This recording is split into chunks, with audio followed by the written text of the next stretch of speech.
ناظرین کرام، حضرت ابراہیم علیہ السلام سے منسلک کئی واقعات و معجزات آپ نے سن رکھے ہوں گے، لیکن حضرت اسماعیل علیہ السلام کی اس عظیم قربانی کا واقعہ اپنی جگہ اہمیت کا حامل ہے۔ ناظرین کرام، ان واقعات کے بارے میں آپ کے ذہن میں کئی سوالات آئے ہوں گے، جیسے حضرت ابراہیم علیہ السلام کو اپنے بیٹے کو ذبح کرنے کا خواب کیوں کر آیا؟ اگر قربانی کے لیے دمبا ہی منظور تھا تو اللہ پاک نے حضرت اسماعیل کی قربانی کیوں طلب کی؟ جس اولاد کو دعاؤں سے مانگا گیا ہو، اس اولاد کو اپنے ہاتھوں سے ذبح کرنا کس پایہ ایمان اور اللہ تعالیٰ سے محبت کی علامت ہے؟ آئیے ناظرین کرام، ان تمام سوالات کے جوابات آپ کو اس ویڈیو میں قرآن پاک کی روشنی میں سناتے ہیں۔ اعوذ باللہ من الشیطان الرجیم، بسم اللہ الرحمن الرحیم۔ ناظرین کرام، اسلامک ورلڈ بائی ایمن ہمارے اس چینل میں آپ کو خوش آمدید کہتے ہیں۔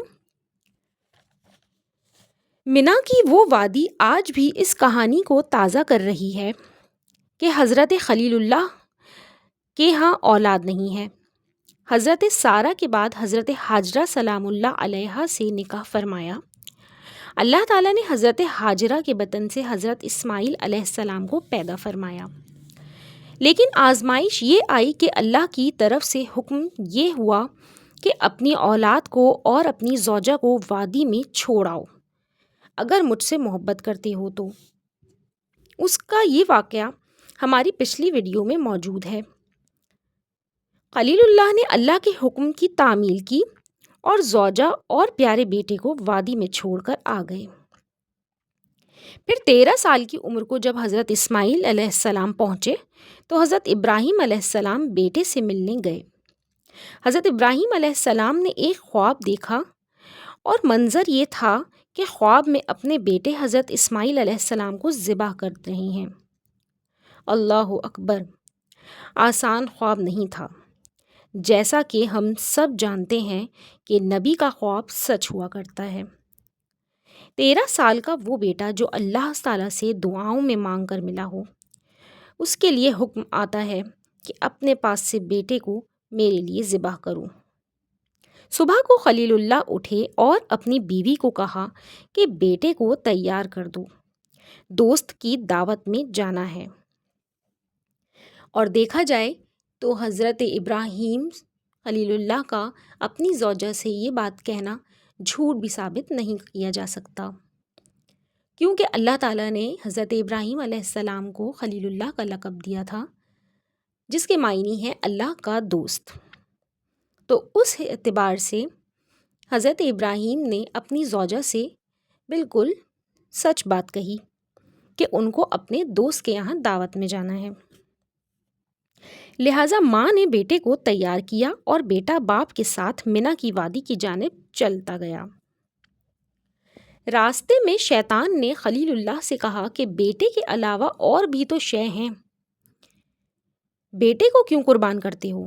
خلیل اللہ ایک پتھر اٹھا کر مارا اور کہا، خبردار، میری گود میں ایک بیٹا ہے، اگر ہزاروں بیٹے بھی ہوں تو اللہ کی راہ میں قربان ہیں۔ اللہ اکبر! پھر شیطان نے حضرت اسماعیل علیہ السلام کے کان بھرنے کی کوشش کی۔ مخاطب ہو کر کہا کہ کہاں جا رہے ہو؟ بچے نے کہا کہ دوست کی دعوت پر جا رہے ہیں۔ شیطان نے کہا کہ نہیں، تمہیں ذبح کرنے لے جایا جا رہا ہے، خدا کا حکم سمجھ بیٹھے ہیں تمہارے والد صاحب۔ اسماعیل علیہ السلام نے بھی پتھر اٹھا کر شیطان کو مارا اور کہا کہ جا، اسماعیل کے بدن میں ایک جان ہے، اگر ہزاروں جانیں بھی ہوتی تو اللہ کے لیے قربان ہو جاتی۔ شیطان کو یہ کیسے منظور ہو سکتا تھا کہ وہ ہار جائے اور اللہ کے بندے جیت جائیں؟ لہٰذا شیطان ہار نہ مانتے ہوئے حضرت ہاجرہ کے پاس جا پہنچا۔ پھر شیطان نے حضرت ہاجرہ کے پاس پہنچ کر کہا کہ تیرے بیٹے کو ذبح کرنے کے لیے لے کر جایا جا رہا ہے۔ بی بی ہاجرہ نے کہا، یہ کیسے ممکن ہو سکتا ہے بھلا؟ جس بیٹے کو اتنی دعاؤں میں مانگا گیا ہو، اس بیٹے کو کس طرح قتل کیا جا سکتا ہے؟ بھلا کیوں کر اس کو ذبح کیا جائے گا؟ شیطان نے کہا کہ اللہ کا حکم سمجھ بیٹھا ہے تیرا خاوند۔ بی بی ہاجرہ نے کہا، اگر ایسا ہے تو میری گود میں ایک بیٹا ہے، اگر ہزاروں بیٹے بھی ہوتے تو اللہ تعالیٰ کی راہ میں قربان کر دیتی۔ اللہ اکبر! قربان جائیں ایک باپ کے، ایک بیٹی کے اور ایک ماں کے قربانی کے جذبوں پر۔ جب وادی منی پہنچے تو باپ نے بیٹے سے کہا کہ میں نے ایک خواب دیکھا ہے، میں تجھے ذبح کر رہا ہوں، اب تو بتا تیری کیا رائے ہے بیٹا؟ بیٹے نے تاریخ ساز جواب دیا کہ اے میرے پیارے ابو جان، آپ جو چاہے کیجیے، لیکن جب گردن پر چھری چلے گی میرا بدن تو تڑپے گا ہی، لیکن انشاءاللہ میں صبر میں پاؤں گا، اگر اللہ نے چاہا تو میں آپ کو صبر کر کے دکھاؤں گا۔ قرآن کہتا ہے کہ جب دونوں راضی ہو گئے تو باپ نے بیٹے کو پیشانی کے بل لٹایا۔ بیٹے نے کہا کہ ابا، میرے ہاتھ پاؤں رسی سے اچھی طرح باندھ دیجئے اور اپنی آنکھوں پر بھی پٹھی باندھ لیجئے، کہیں ایسا نہ ہو کہ آپ کے دل میں کوئی نرمی آ جائے یا ذبح ہونے کی تکلیف سے میرا بدن لرز اٹھے۔ باپ نے ایسا ہی کیا۔ جوں ہی باپ نے چھری چلانی چاہی، بیٹا اچانک بولا، ابا جان رک جائیے، رسیاں کھول دیجیے، کہیں ایسا نہ ہو کہ تاریخ لکھنے والے کہیں کہ باپ نے زبردستی رسی سے باندھ کر ذبح کیا بیٹے کو، اور بیٹا ذبح نہیں ہونا چاہتا تھا۔ انشاءاللہ میں صبر کر لوں گا اگر اللہ نے چاہا تو۔ اللہ اکبر! رسیاں کھول دی گئیں۔ کائنات نے پھر وہ نظارہ دیکھا کہ جب باپ نے بیٹے کے گلے پر چھری چلائی، گلا تو کٹ گیا لیکن بیٹے کا نہیں، ایک دمبے کا۔ جب خلیل اللہ نے آنکھوں سے پٹی ہٹائی تو دیکھا کہ بیٹا پاس ہی کھڑا مسکرا رہا ہے اور ایک دمبا ذبح ہو گیا ہے۔ ابراہیم خلیل اللہ نے کہا، اللہ اکبر، اللہ اکبر، لا الہ الا اللہ واللہ اکبر۔